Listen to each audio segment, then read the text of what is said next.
All right, let's do another example. Now let's actually make a function. Let's start with a script.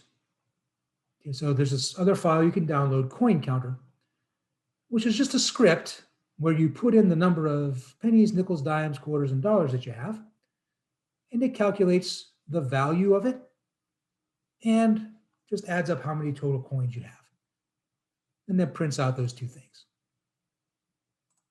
Okay, so I run it. I have this many pennies, this many nickels, dimes, quarters, and dollars.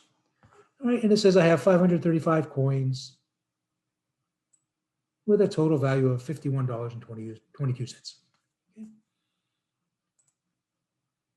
Now I want to turn this into a function. Okay, so instead of a script where I have to enter the values, I want to make it a function call so I can just pass the values to the function. All right, so how do you do that? Well, the first thing in a function definition is the word function. Then this is in a file called coin counter, so that's going to be the name of the function.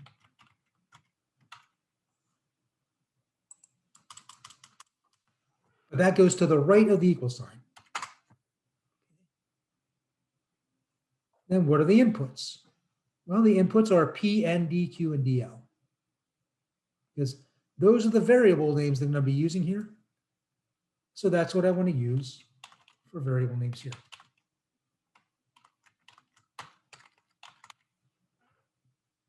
DL.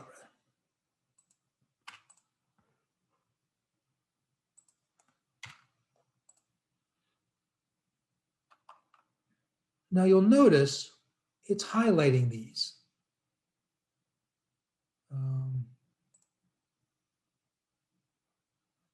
Oh, okay, it's for a different reason than I thought. Never mind. Because I haven't finished this yet, so it's actually not grammatically correct yet, not syntactically correct.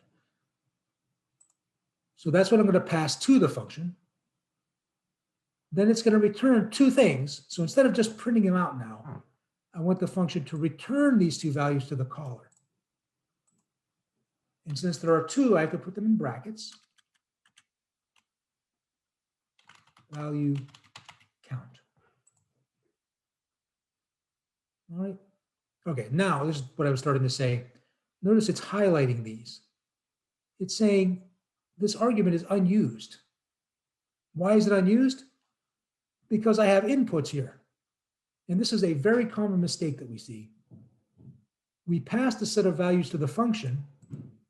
There's no longer any need to get them from the user. So you want to take this out. And so I'm just going to comment it out. All right. So just keep those two things straight. This is what you do when you want the user to enter a value.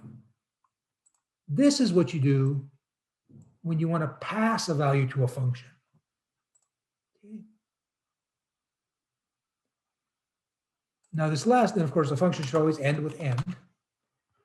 This last point, you probably want to take this out. It's not essential, but generally it's a better practice to have the main program print out results, not the function. Okay, the function should just take in the values, return the result to the main program, and then the main program can take care of the input and output. Okay. All right, so now we've got this function. Let's go back to the main program, the script, and put a call to it. Okay, so it's coin counter. And I have to pass these values to it in the same order that the function is expecting them: pennies, nickels, dimes, quarters, dollars.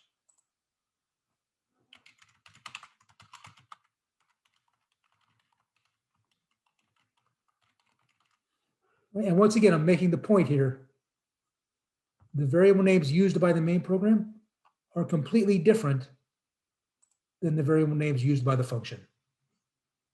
It just matches them up by order. All right, then the function is going to return two things to me. One is number of coins, or actually, I have to make sure I get them in the right order again. First is the total value, then the number of coins.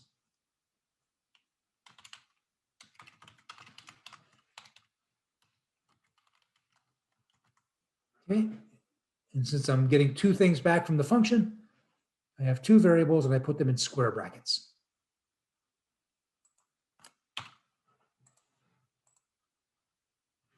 And then I print out the results.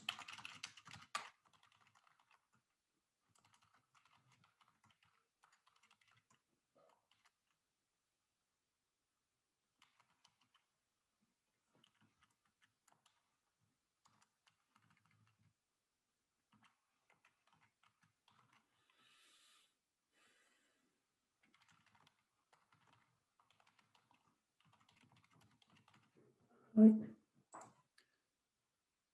Now, if it bothers you that the order is different, why is dollar value first here, but num coins is first here?